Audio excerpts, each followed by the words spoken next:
Gembala juga berperan dalam senjata Jepang dan meminta sebagian besar senjata itu ke Jakarta. Bencana meninggal pada tanggal 7 Oktober 1981 di Padang Arafah pada saat menunaikan ibadah haji. Jenazahnya dikembalikan ke tanah air karena menurut wasiatnya bintangnya tidak dimakamkan di makam raya nasional, melainkan di pemakaman umum Nasional Surabaya.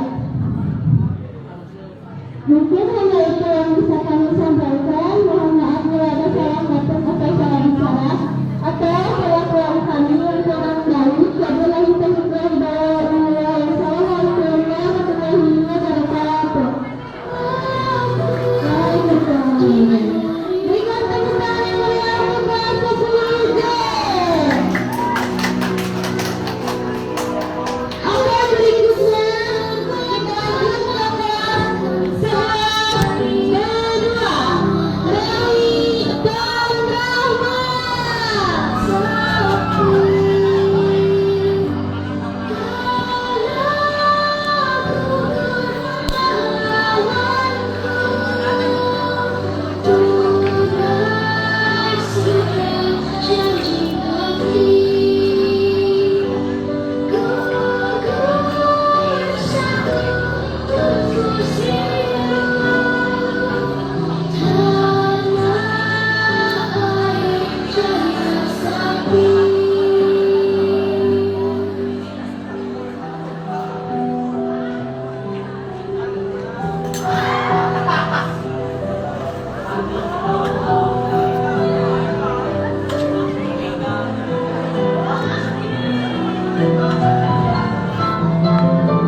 Rani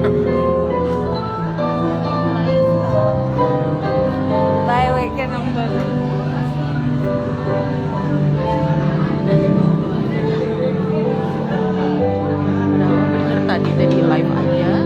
Hah? Jadi nggak akan diiniin kuota live nya. Jadi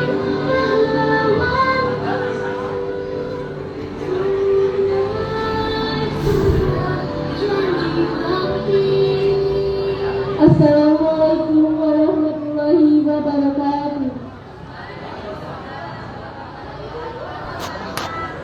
Kami dari perwakilan kelas 11 kedua akan sedang mencosplay Laksamana Komarahayati. Laksamana Komarahayati adalah seorang pejuang perempuan yang berasal dari Kesultanan Aceh. Sebagai perempuan yang berdarah biru, pada 1585 sampai 1604 ia memegang jabatan kepala Bantulu 9. Pada peperangan itu ia berhasil membunuh Cornelis Berlipan dalam pertempuran 1 lawan 1 di Gelada Kapal. Berkat keberaniannya itu ia mendapat gelar Laksana. Pembentukan pasukan perempuan yang semuanya ganda dan disebut armada Inung Bali itu kabarnya merupakan ide Malahayati. Maksudnya agar para janda tersebut dapat menuntut balas kematian suaminya. Pasukan Inung Bali mempunyai benteng pertahanan dan sisa-sisa pangkalan mereka masih ada di Teluk Karangraya. Peristiwa penting lainnya selama Malahayati menjadi Laksamana adalah ketika ia mengirim 3 utusan ke Belanda, yaitu Abdul Hamid, Sri Muhammad, dan Mir Hasan. Ketiganya merupakan duta-duta pertama yang menjunjung negara Belanda dan banyak catatan orang asing tentang Malahayati. Kehebatannya memimpin perang kala itu diakui oleh negara Eropa, Arab. video nanti kemana ngider sih kemana? Video nanti aku nge-live tapi kemana ngider video nanti? Kuduna tadi disimpan di dia, kuduna teh.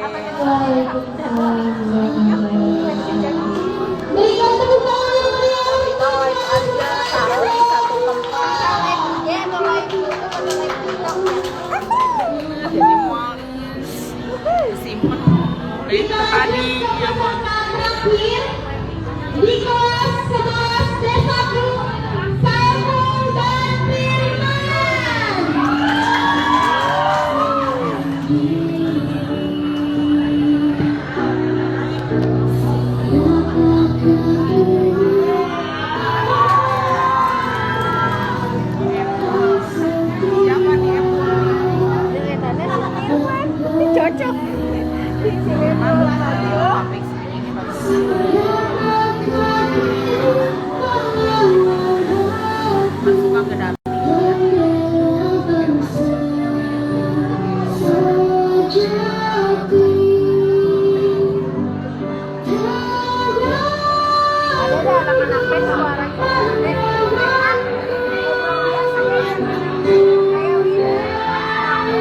janji bakti.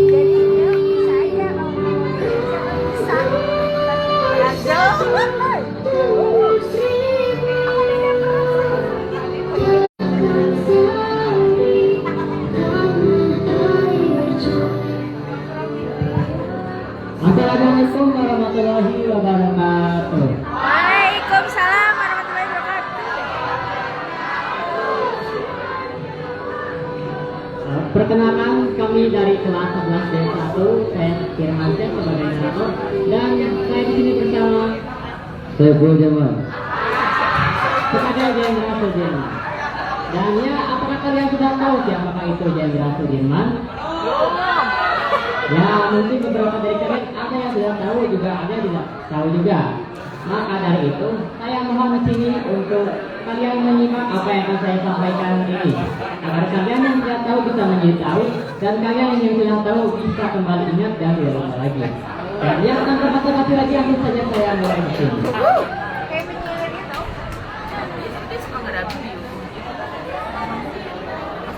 Jenderal Sudirman atau dikenal dengan nama aslinya Raden Sudirman. Ia adalah seorang perwira tinggi Indonesia pada masa Revolusi Nasional Indonesia. Ia lahir pada tanggal 24 Januari 1916 di Purbalingga. Terlahir dari keluarga Say hey dulu, aku lagi live. Namun justru tekun mengajar cita-cita Biar tidak penuh. Ayahnya Kartip Kartawerani adalah seorang pekerja pabrik gula di Banyumas, dan ibunya bernama Lia. Lalu ia diadopsi oleh pamannya Raden Cokro Sunario yang merupakan seorang camat Rembang Purbalingga. Itu dilakukan agar Sudirman dapat hidup lebih layak dan mapan untuk bisa melanjutkan pendidikannya. Setelah itu, Sudirman bersekolah di sekolah pribumi. Ia dikenal sebagai anak yang taat beribadah, rajin belajar, dan sangat aktif berorganisasi. Kemudian, Sudirman mengalami masalah ekonomi. Setelah pamannya wafat, ia lalu diperbolehkan sekolah di Wirotomo tanpa membayar. Saat di sekolah menengah, Sudirman mulai menunjukkan kemampuannya dalam memimpin dan berorganisasi, dan dihormati oleh masyarakat karena ketaatannya pada Islam. Pada tahun 1936, ia mulai bekerja sebagai guru dan menjadi kepala sekolah di SD Muhammadiyah Cilacap yang direkomendasikan oleh gurunya Muhammad Khalil. Tidak lama setelah itu, Sudirman bertemu dengan teman Pengumuman pemenangnya nanti hari Senin. anak dari pengusaha batik kaya yakni Raden. Pengumumannya nanti hari Senin. Siapa teh pemenang lomba cosplay tokoh-tokoh pahlawan nasional? Meskipun saat Jepang mulai menduduki Indonesia, namun aktivitas mengajarnya dibatasi karena tempat mengajar dijadikan pos militer oleh pasukan Jepang pada saat itu. Di tahun yang sama, ia bernegosiasi dengan Jepang yang menutup banyak sekolah, dan akhirnya sekolah-sekolah dapat beraktivitas kembali. 2 tahun kemudian, ia memimpin organisasi bentukan Jepang yang bertujuan untuk menjaga keamanan Indonesia dari sekutu. Ia juga bergabung dengan Tentara Pembela Tanah Air atau disingkat PETA. Sudirman lalu menempuh pendidikan militer di Bogor dan diangkat menjadi komandan Batalion Seroja di Banyumas. Ia dipercayai dengan peralatan lengkap.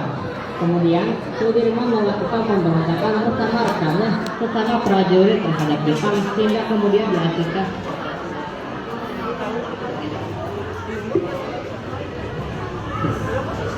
Ya, karena waktunya sudah habis. Ya, karena waktunya sudah habis, saya akhiri saja. Assalamualaikum warahmatullahi wabarakatuh. Waalaikumsalam warahmatullahi wabarakatuh. Berikan tepuk tangan lagi untuk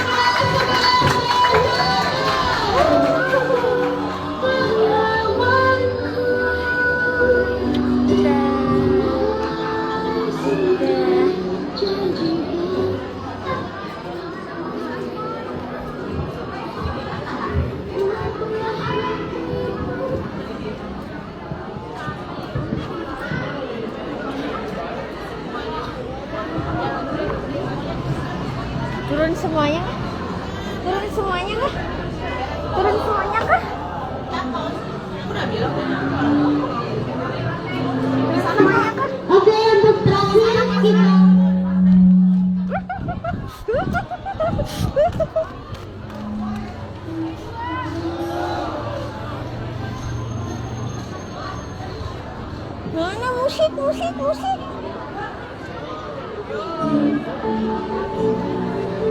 Inilah pesertanya, peserta yang tadi cosplay.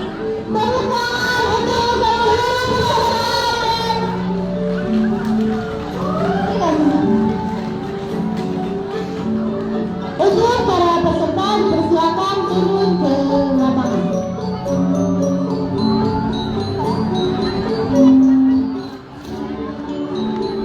Dadah, ibu lagi live. Sekali lagi berikan tepuk tangan yang meriah.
Bapak Ismail Marzuki.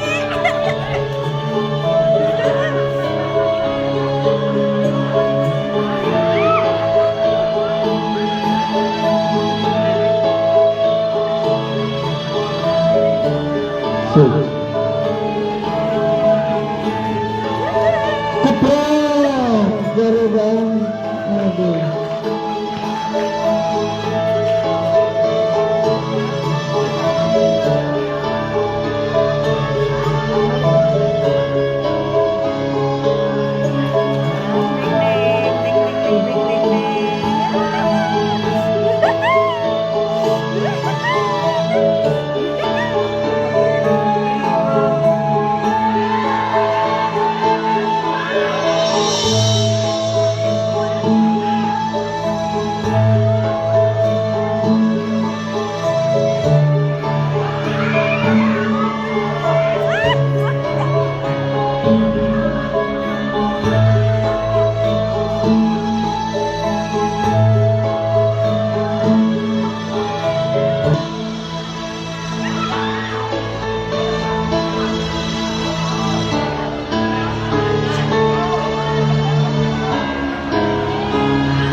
Heidi, say hello.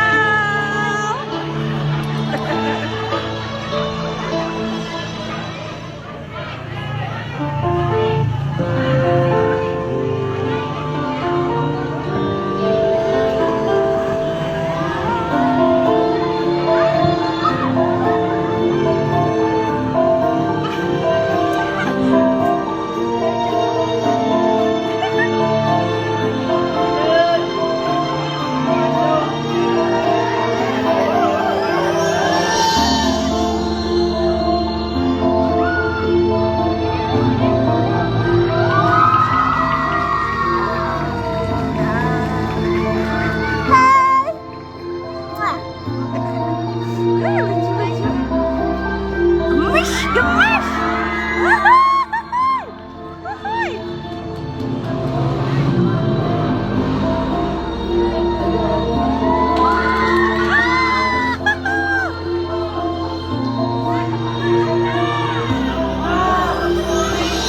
Kaki, kaki.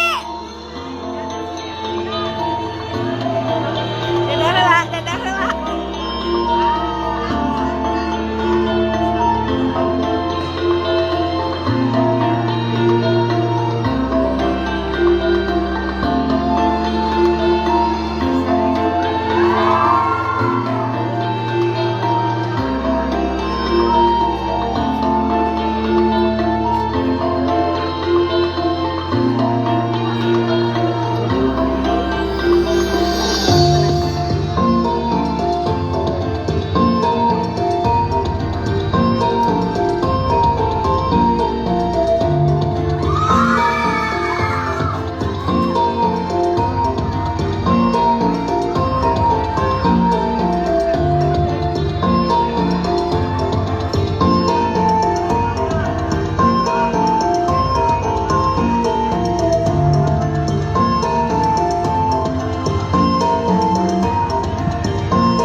Dan ada di belakang kami bintang kami atau bintang fashion show kita hari ini.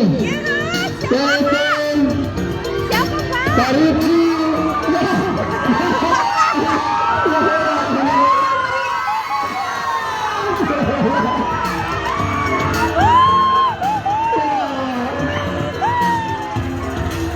Ada Bapak Deli bersama Sofi.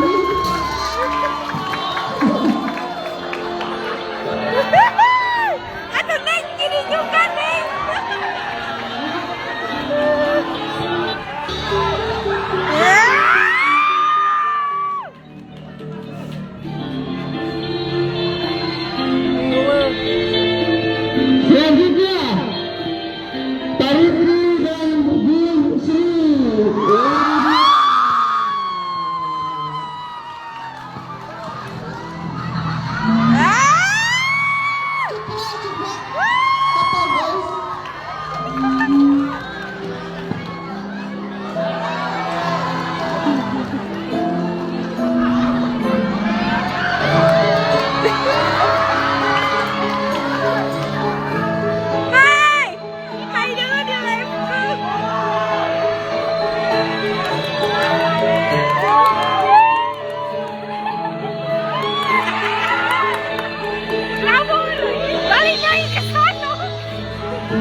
Ada. Oke, habis yang aneh gimana teknis selanjutnya? Silahkan, kalau persilakan buat kalian.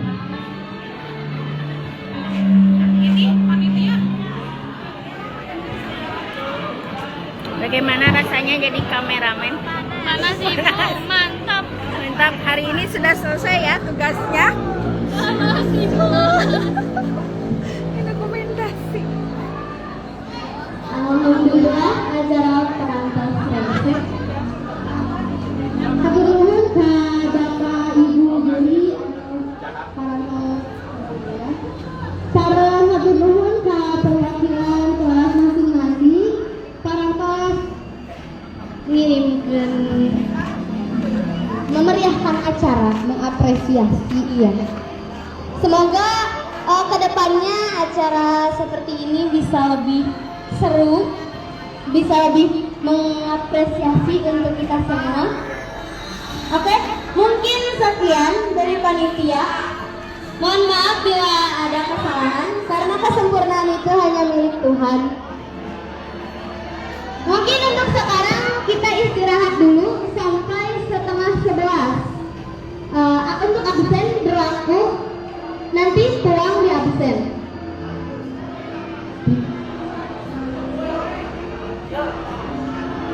Untuk teteh-teteh siapa tahu yang ada yang mau berfoto, silahkan nanti berfoto bersama teman-temannya di sini. Mungkin sekian dari kita. Wassalamualaikum warahmatullahi wabarakatuh. Udah deh.